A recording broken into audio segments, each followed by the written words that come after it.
Assalamualaikum warahmatullahi wabarakatuh. Perkenalkan, saya Malik Panidi, mahasiswa Magister Teknik Sipil, Fakultas Teknik Universitas Sumatera Utara.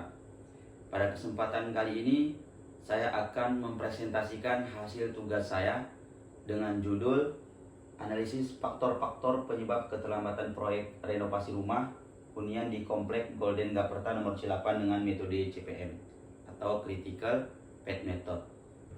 Bapak Ibu yang saya hormati, mungkin kita pernah mengalami yang namanya keterlambatan proyek. Baik kita dari sisi sebagai kontraktor ataupun sebagai konsultan maupun sebagai owner. Di dunia konstruksi, keterlambatan proyek memang sudah menjadi hal yang biasa. Walaupun ini sudah harus diatur dengan optimal untuk mengurangi yang namanya kerugian, baik kerugian waktu, kerugian biaya, maupun kualitas, agar hasil yang kita inginkan menjadi maksimal. Keterlambatan proyek ini sudah pasti disebabkan oleh manajerial yang buruk, baik dari manajemen waktu, manajemen biaya, ataupun manajemen tenaga kerja, ataupun manajemen material. Misalnya, dari manajemen tenaga kerja, yang seharusnya tenaga kerja yang memang spesialisnya dia tukang keramik, nah kita taruh untuk membuat dinding ataupun untuk plaster. Nah ini kan tidak sinkron. Yang seharusnya dia spesialisasinya untuk memasang keramik, kita suruh untuk memasang batu bata. Inilah yang mengurangi kualitas. Nah, ketika kualitas berkurang, otomatis kita ada komplainan, otomatis kita ada teguran dari owner. Sehingga kalau misalnya ada teguran, kita disuruh bongkar, otomatis menambah waktu lagi. Nah, ini kan salah satu faktor kita harus bisa memanajemen tenaga kerja. Sehingga dampak dari manajemen yang buruk ini berakibat pada kerugian pada biaya, kerugian pada waktu, dan kerugian pada kualitas pasti menurun. Adapun tujuan dari penelitian saya ini yaitu untuk mengidentifikasi dan menganalisis faktor-faktor utama dalam keterlambatan proyek, kemudian seberapa besar pengaruh tiap faktor itu. Lalu bagaimana perbandingan antara jadwal yang sudah kita rencanakan dengan realisasi di lapangan. Nah, manfaat penelitian ini sangat banyak untuk akademis, bisa mengevaluasi dan belajar bagaimana memanajemen proyek. Kemudian untuk praktisi, ini sangat berguna untuk kontraktor-kontraktor yang masih merintis dalam dunia konstruksi. Dengan belajar proyek, dengan belajar memanajemen, dengan belajar apa sih faktor-faktor keterlambatan itu, ini bisa meminimalisir kita untuk mengurangi keterlambatan proyek tersebut. Umumnya untuk kontraktor-kontraktor besar pasti juga harus belajar tentang hal ini, karena tidak menutup kemungkinan kontraktor kecil ataupun kontraktor besar pasti pernah mengalami yang namanya keterlambatan proyek. Kemudian untuk manfaat dalam sosial adalah untuk meningkatkan kualitas layanan pembangunan rumah tinggal. Keterlambatan proyek itu sendiri didefinisikan sebagai tambahan waktu dari jadwal rencana yang sudah direncanakan, baik karena faktor internal ataupun faktor eksternal.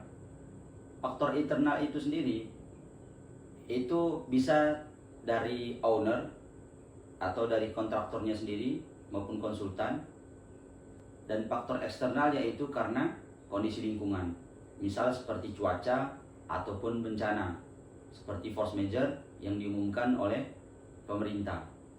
Sehingga dampak dari keterlambatan proyek ini bisa terjadi yang namanya menambah biaya. Ini kan ada pembekakan cost di sini. Kemudian ada menunda pendapatan yang seharusnya itu menjadi benefit atau menjadi keuntungan, menjadi profit bagi kontraktor. Karena adanya keterlambatan ini, yang seharusnya itu menjadi benefit, itu menjadi cost yang dikeluarkan. Nah, akhirnya apa? ya merusak reputasi dari pelaksana itu sendiri. Di sini saya menggunakan metode analisis dengan critical path method. Nah, kenapa harus dengan CPM atau critical path method? CPM ini membantu mengetahui jalur kegiatan paling kritis, yaitu rangkaian pekerjaan yang menentukan lama total proyek. Jika salah satu kegiatan di jalur ini terlambat, maka seluruh proyek ikut terlambat. Kemudian menunjukkan hubungan antar kegiatan. CPM menggambarkan urutan logis pekerjaan dari awal sampai akhir proyek. Nah, selanjutnya mempermudah pengendalian dan monitoring proyek, meningkatkan efisiensi sumber daya, dan dapat digunakan untuk evaluasi dan simulasi. Kemudian di bab 3, metodologi penelitian. Di sini pendekatan penelitian saya deskriptif kuantitatif dengan metode CPM yang sudah saya jelaskan tadi untuk menganalisis jalur kritis dan keterlambatan proyek.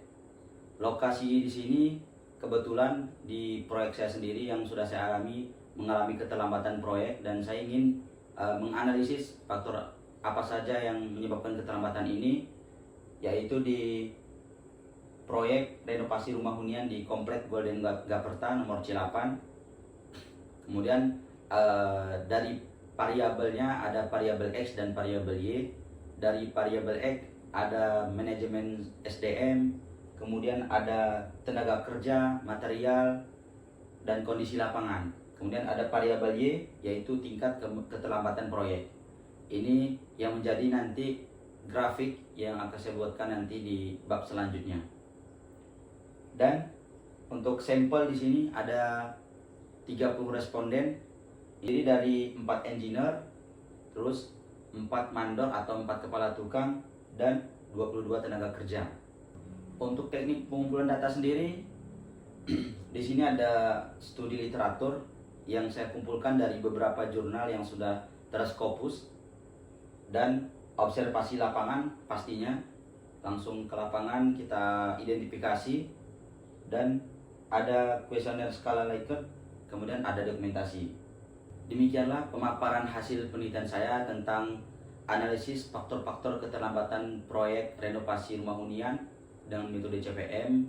Semoga dengan penelitian ini bisa bermanfaat bagi diri saya sendiri sebagai penulis, sebagai praktisi ataupun pelajar. Kemudian bermanfaat juga buat kontraktor yang menjadi evaluasi ke depannya, agar di proyek-proyek mendatang bisa dianalisis untuk meminimalisir keterlambatan tersebut. Terima kasih sebelumnya. Mohon maaf jika ada kesalahan dalam penuturan kata. Assalamualaikum warahmatullahi wabarakatuh.